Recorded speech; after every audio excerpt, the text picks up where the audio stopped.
Hey Faye, how you doing? I'm good. How are you? Good. First of all, thank you for joining me. It's very early in the morning for me and quite late for you over in the UK. What Yeah, time? it's nearly 10 o'clock at night, so it's been a full day for Oh me, wow. but Yeah, I would not be. as not as early as your morning. No, but I'm definitely an early mornings guy. But I go to bed very early as well. So but yeah, no, thank you for joining me. Yours is a very powerful story. So I wanted to share it with as many people as possible. So first of all, let's talk about why you decided to come to me in the first place, what you were going through that led up to that. Yeah, so I'd been having problems with my stomach. By the time I'd spoken to you, because I'd seen some information on the internet of things you'd been posting, and certain things were like, God, that's me, that's me, and that's really been me. And at that time, when I got in touch with you, I had been having problems with my stomach for 6 years. I'd been having regular, if not nearly monthly, appointments with my doctor. I'd had two surgeries, one including my gallbladder removed. This was all after I'd got in touch with you. All this was happening before. I'd been pushed from pillar to post with, well, it sounds like this, or it sounds like that, or we'll give you this drug, or we'll try you on this. And by the time I came to talk to you, I was actually taking nearly 18 pills a day to try and help this problem that they told me that I had with my stomach. They initially said it was my gallbladder. I did get told when my gallbladder had been removed that I wouldn't have any problems anymore, and the problems actually intensified. It didn't help at all, and I felt lost because over here, obviously in England, we've got a thing called the NHS. We're told to put our trust and our faith in our doctors. We pay for this service as well with our tax and national insurance. So we don't have private healthcare here because that's just part of what we do. So you assume these people have got your best interests at heart. And, first I was told I had acid indigestion. So I was given acid tablets. And then it just escalated from one thing to another to another. I got told I had quite a rare condition called biliary dyskinesia, which was a problem with your stomach bile. So I was given another set of medication to try and ease the bile going through my system. That didn't work. Then another doctor told me it was an even rarer um, illness. And that was called sphincter of the Oddi. And then I found out that in the UK, they don't deem that as an actual medical illness. So there was nothing they could do for that. So one minute I was being told one thing, next minute I was being told another. I was being, given advice of things to do, and just nothing was really ever working for me. And regardless of the stomach issues I was having, my main problem was that I had a pain in my upper right quadrant under my rib cage. And Chris, it was that bad. Some days I couldn't drive my car because I couldn't sit like how I'm sitting now because it felt like it was all squashing. And then, you feel, is it an organ problem? Because it felt like it was squashing my organs. But I was going and having blood tests, and I'd had every scan you could think of, every MRI. I'd had a nuclear medicine scan. I had a whole 6 year process of trying to figure out what this thing was, and nothing ever came to fruition. And then at the end of it, the most annoying thing about it all was after all these things had happened and the medicine I was taking, which was costing me a fortune, because even though we've got an NHS system in the UK, every prescription is like £10.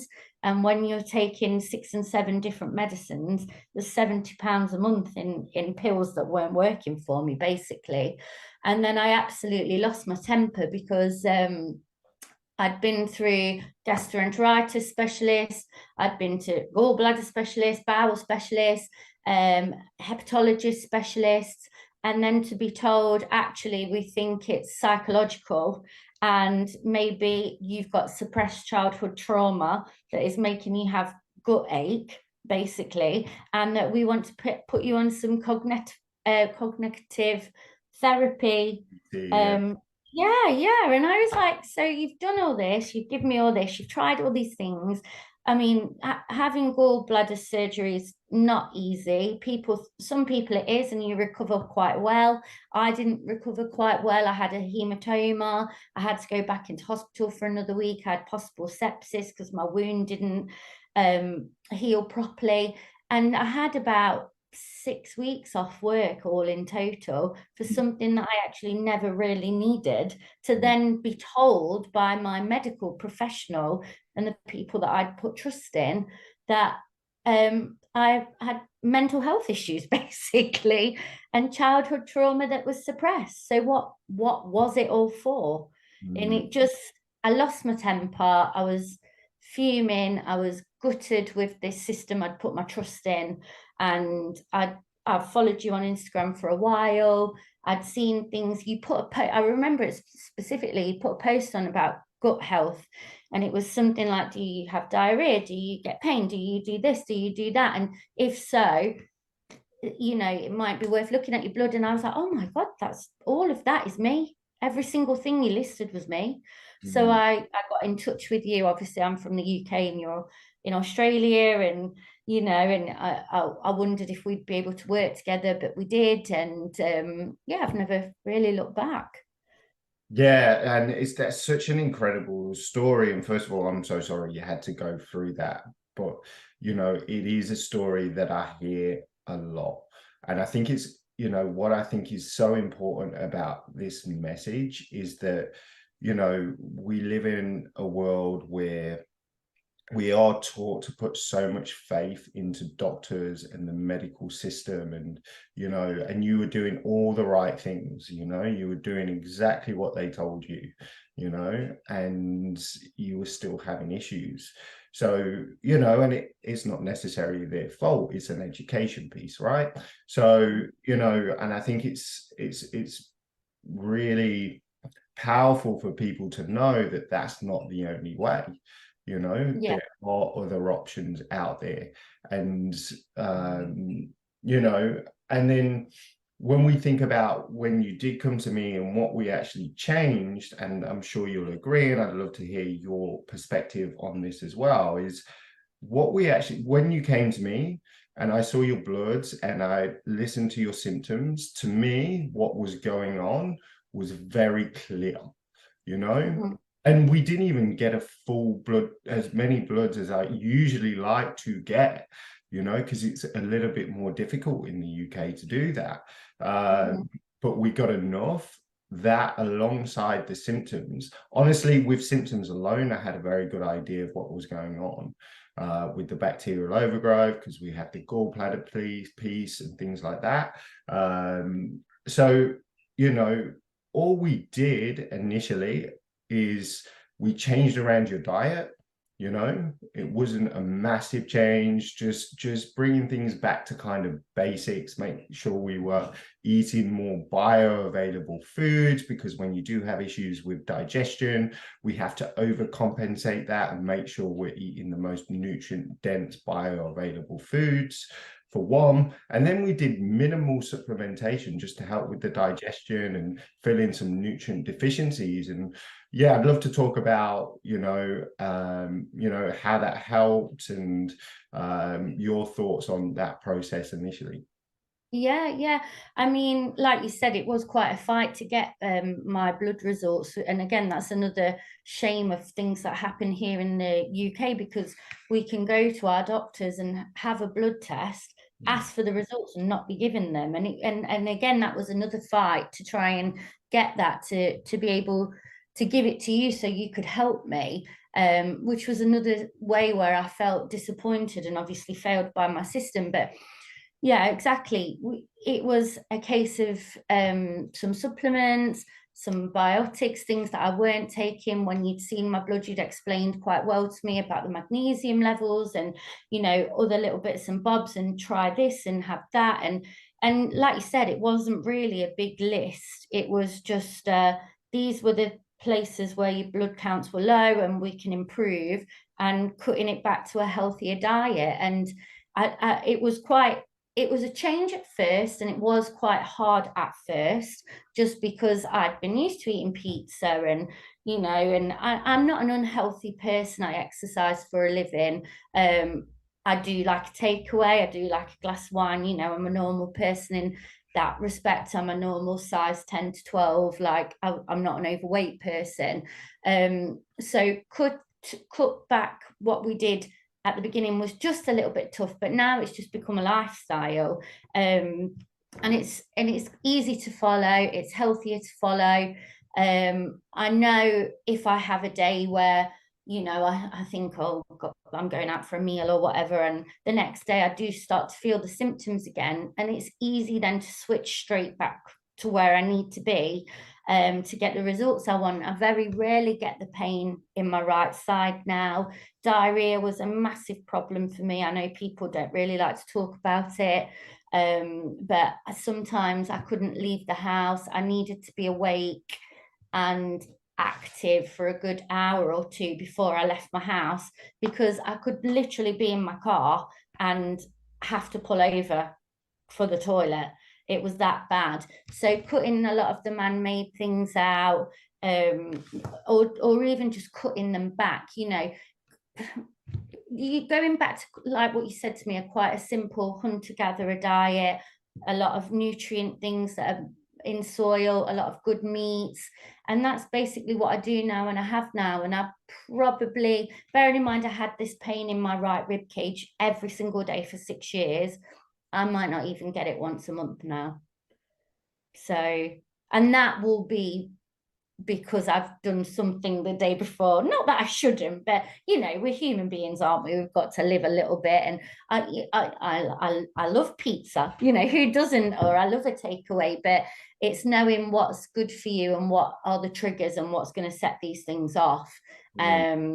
And then, but like I said, but then within 24 hours of getting back on the program, or it's back to normal, and I very, very rarely have bad diarrhea anymore. Very rarely.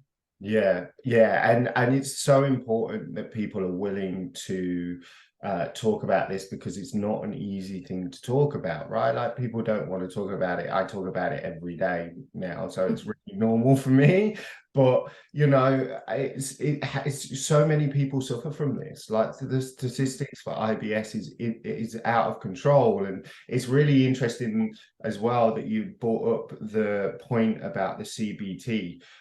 Because actually one of the most prescribed pharmaceuticals when people go to their doctor and they're diagnosed with IBS is SSRIs, is antidepressants, right? And why is that, right? Like, logically, it does make sense, because 90 to 95% of our serotonin is made in the gut, right? So doctors don't know what to do with it. So again, they're treating the symptom, because the symptom of IBS is depression and anxiety, right? So with symptom management, we need to go to that root cause. So what is that root cause? So for you, it was a bacterial overgrowth. So when we look at that and we treat that root cause, suddenly everything else starts to get better around that. And one thing I try to explain to people is, I'm not an expert in any of these conditions, right? I see myself more as a generalist. So I will look at the bloods and see what's going on with the bloods and treat what I'm seeing in the bloods. And from that, I can see what that root cause is, right? So we're filling in those nutrient deficiencies, and then we're given a diet appropriate to what I'm seeing in the bloods, and then, women come to me, particularly with bad period pain and stuff like that, and say, I can't believe it's the first time in my life I've not suffered from period pain.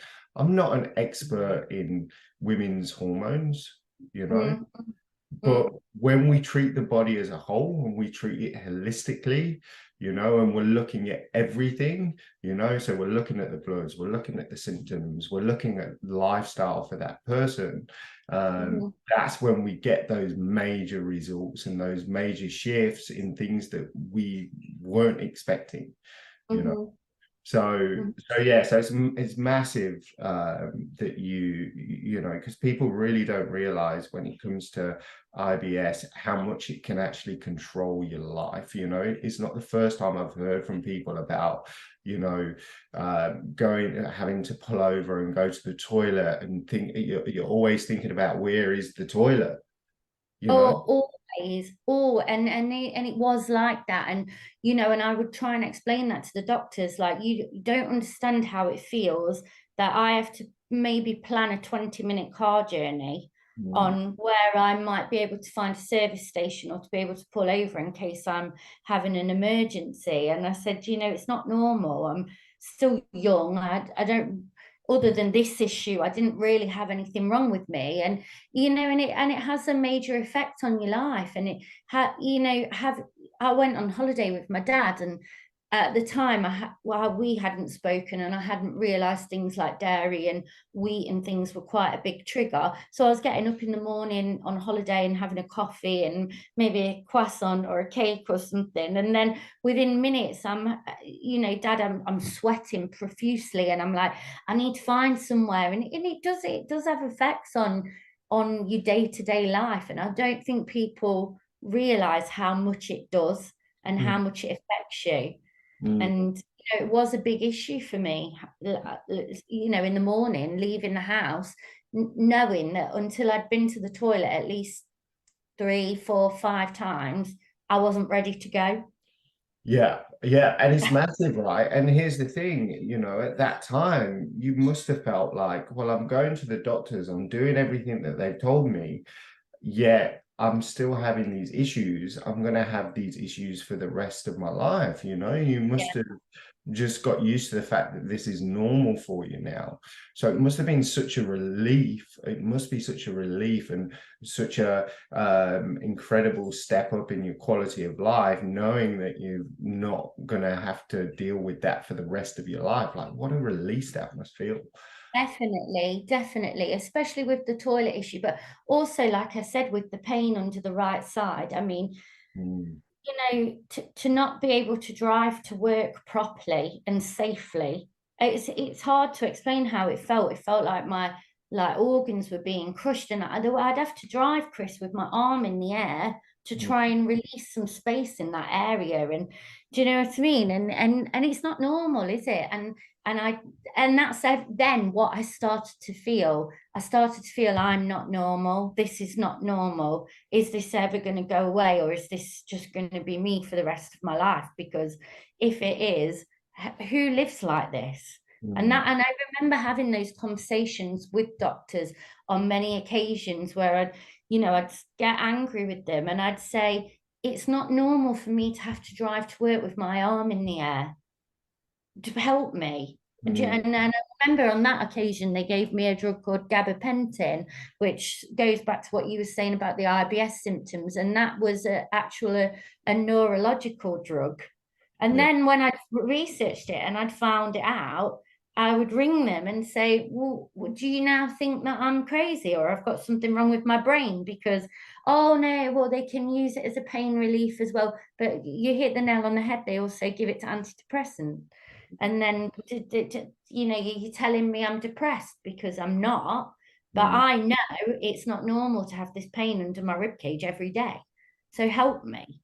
Mate, yeah, like that has to play on your mind psychologically, right? You know? Oh, every day, because I'd wake up and the pain would be there, and I'd go to bed, and then you're telling yourself, well, it's something worse, it's something bigger, it's something more. But you're having these tests done, and they're telling you there's no other issues, and we're human beings. Straight away, you think cancer or an organ failure, or so, it's going around in your mind because you think, well, how can I have this pain every day?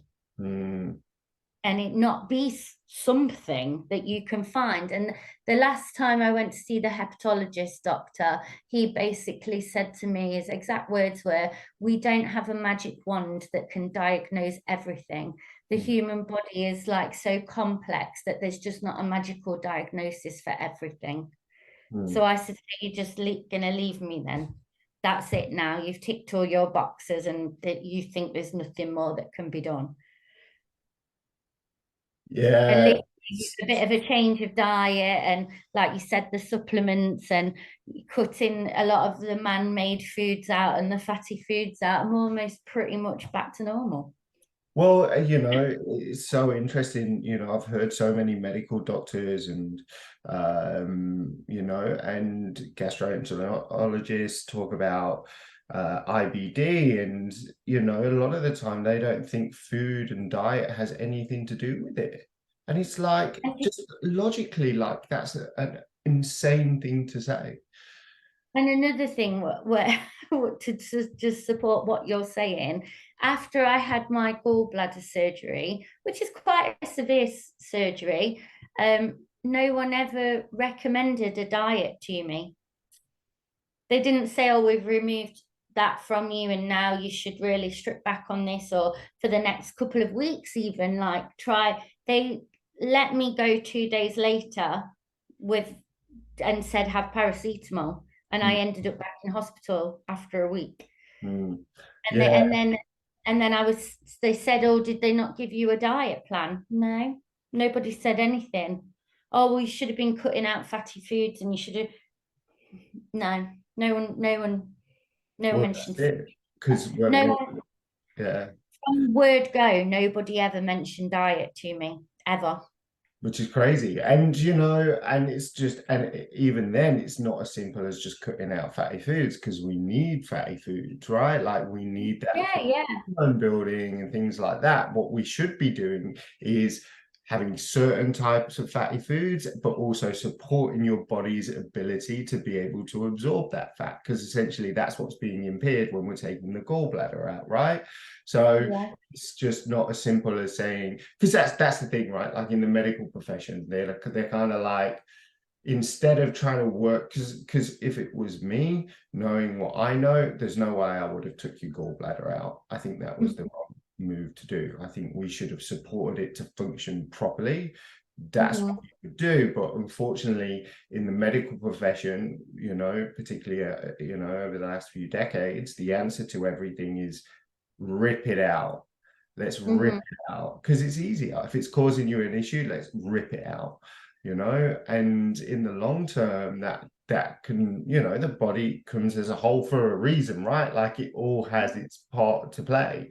uh Mm-hmm. so when we're just ripping things out, it's going to take things out of balance. And the human body has an amazing ability to heal itself when it's given the space and the right, nutrients and compounds to be able to do it. And unfortunately, our reductionist way of looking at things is to rip things out. And it's insanity, really. It's insanity.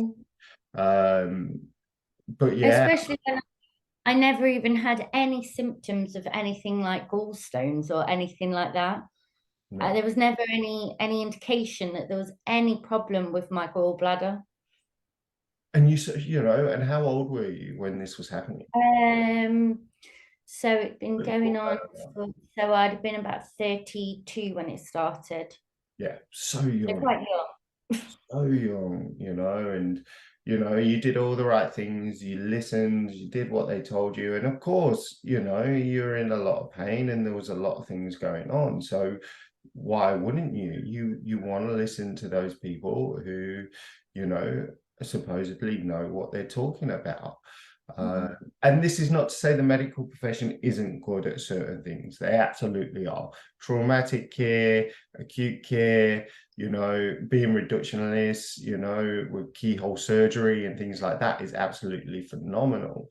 Mhm. And it's just, you know, it's sick care rather than well care, right? And that's what you needed at that time. You needed someone to come in and, give you lifestyle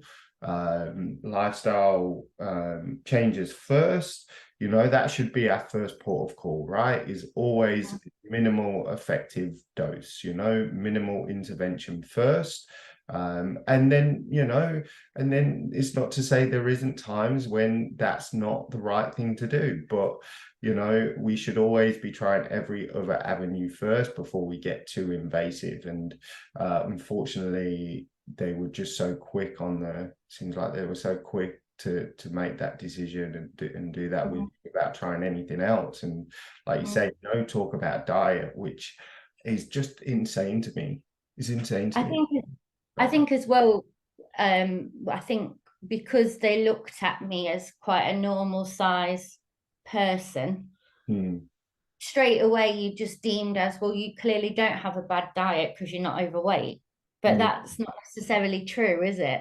And No. that didn't mean I had a bad diet, because I did eat okay, but it just wasn't the diet that worked for me, Hmm. whether I was slim or overweight or not. But I think, again, maybe the reason why diet was never an issue was because I walked in and I wasn't 15 stone, or do you know what I mean? So they just fobbed it all off, I think. But Hmm. also, I think sometimes um, the healthcare, they're overwhelmed, and you don't get a specialist.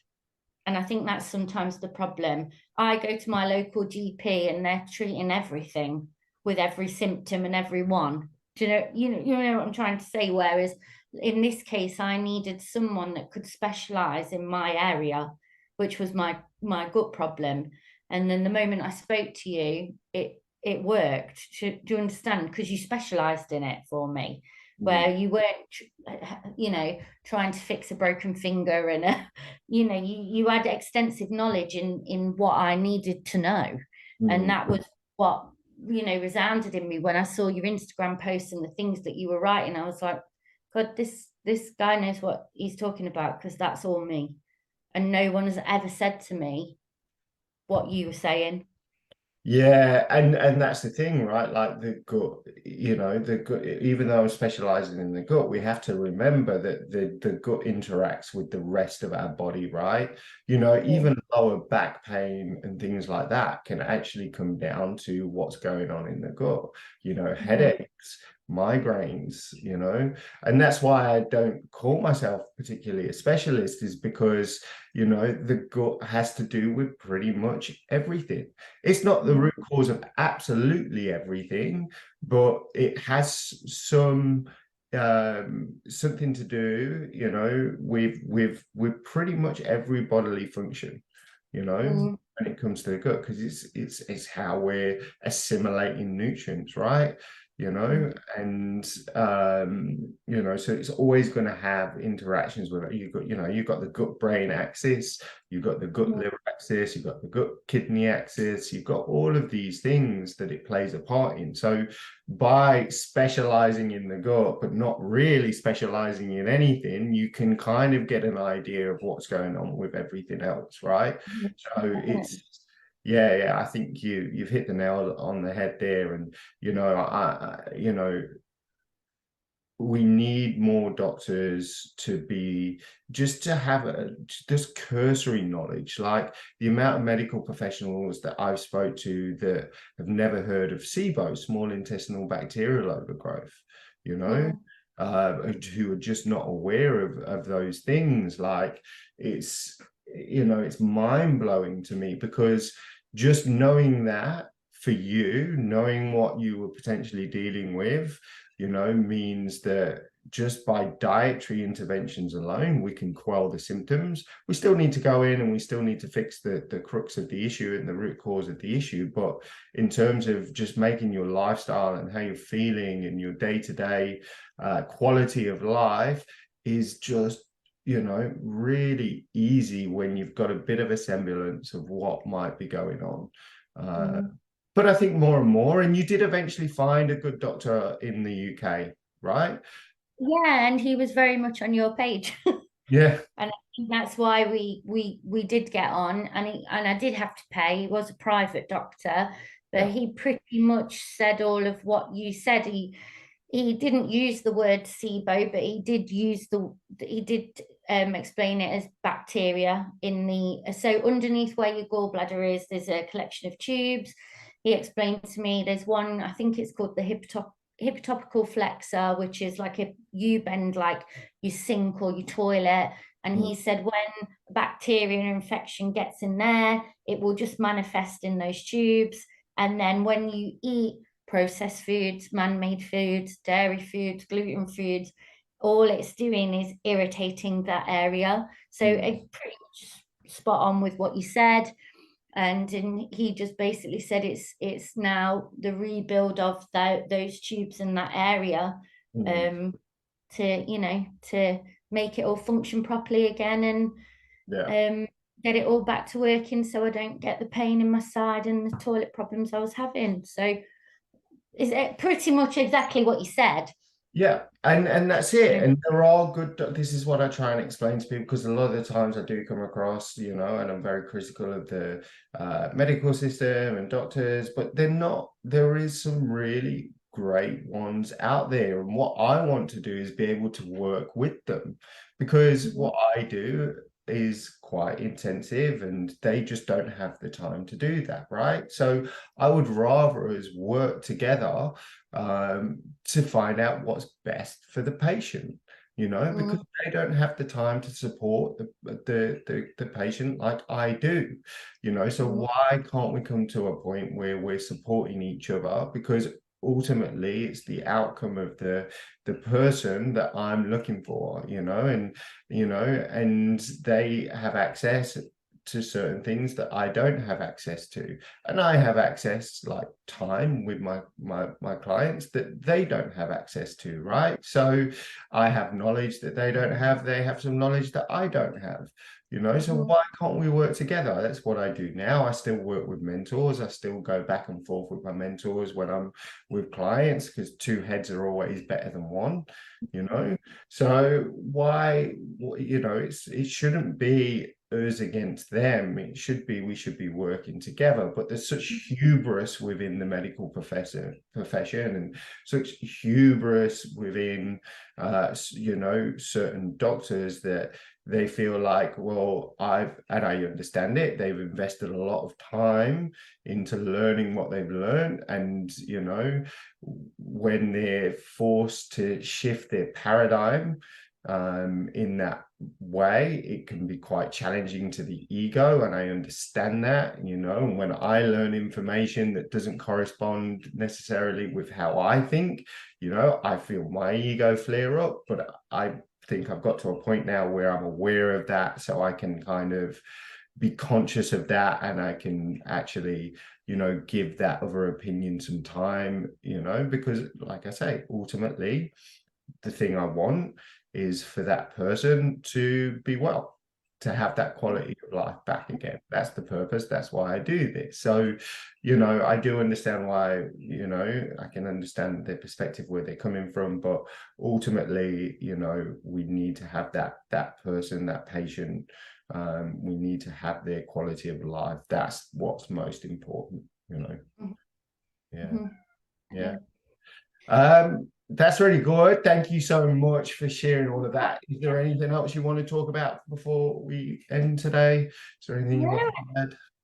Thank you, really, because if I'd not stumbled across the Instagram and the posts and gone down the route that you've explained to me, and obviously, sadly, untook my trust away from our NHS, and like on your, with your advice, helped find a different doctor that could help me here, I wouldn't be where I am, really. So I'd probably still be in pain and still having problems and doubting everything, and my quality of life has got much better. And obviously the main thing is not waking up in pain anymore. Nice. And it is massive to me. I think people hear the word pain and you automatically, it's hard to explain what my pain was. It was like a dull toothache, something that's just consistently there. I could carry on and I could get on with my day, but it shouldn't be there. And it was there, and it was there every day, and it was causing me so much stress and worry and panic. And to not wake up and have that is just like massive. So thank you so much for all that you've done and all the help you give me.